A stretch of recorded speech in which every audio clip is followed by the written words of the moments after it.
An individual retirement account, or IRA, is like your own personalized 401k. So when you're at your work, everybody who is employed by the same employer has the same 401k options.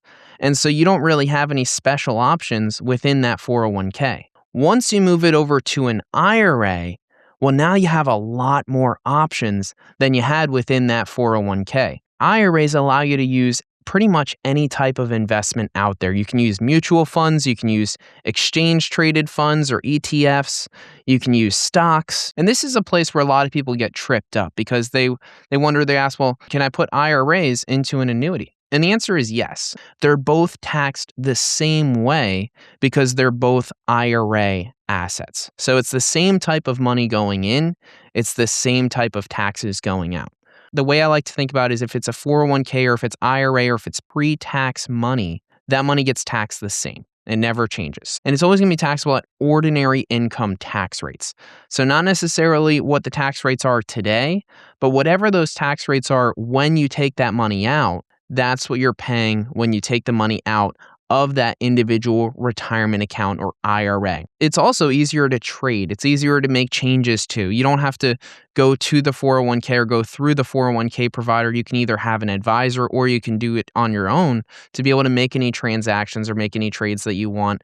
The other nice thing is you can usually move money into these IRAs. And so you don't have to start from scratch. So if you have money in an old 401k or in an old 403b, you can move those funds into your IRA. As long as you've separated from service with that previous company, there's no problem. There's no stipulation against you moving that money into your own IRA where now you have more control. Additionally, once you hit 59 and a half, in most cases, you can actually do what's called an in-service distribution and roll over money from your 401k to your IRA.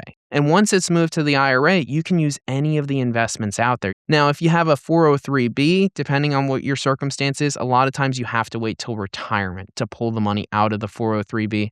However, if you rolled in other assets from an IRA or for pre-tax portions of the 403b, sometimes they allow you to take some of that out. If it's just sitting there in an old 401k or sitting there in a 403b, it might not be doing the very best that it can be for you.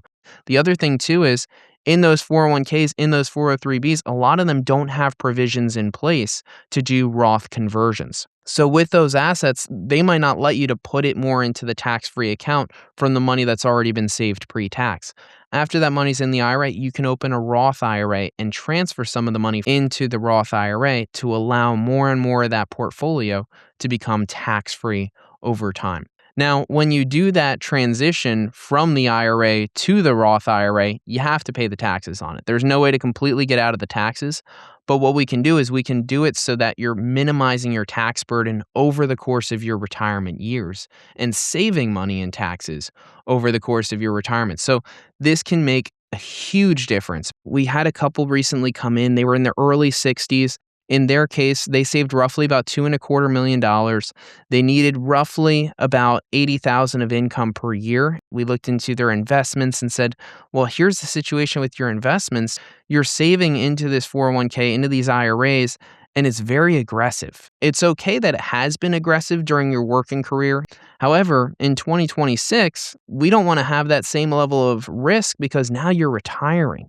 This is a great time to start to de-risk the portfolio because right now the market's at an all-time high. So I usually don't say to time the market, but you'd be doing some pretty good timing by taking some of the risk off the table in today's environment. So with their current portfolio, they've been doing pretty well. They averaged about 7.4% as a rate of return over the past 25 years. The max drawdown, though, which is what we were concerned about, is they could go down by 44% if there was a major market crash. That was not something that they felt comfortable with. And we said, here's what we can do to reposition the portfolio. Let's put more money on the safe side with no market risk. Let's put 40% of the portfolio in a position where it can't go down, even if there is a major stock market loss. And we said with the other 60%, we're going to try to get as close as we can to the overall rate of return of the market.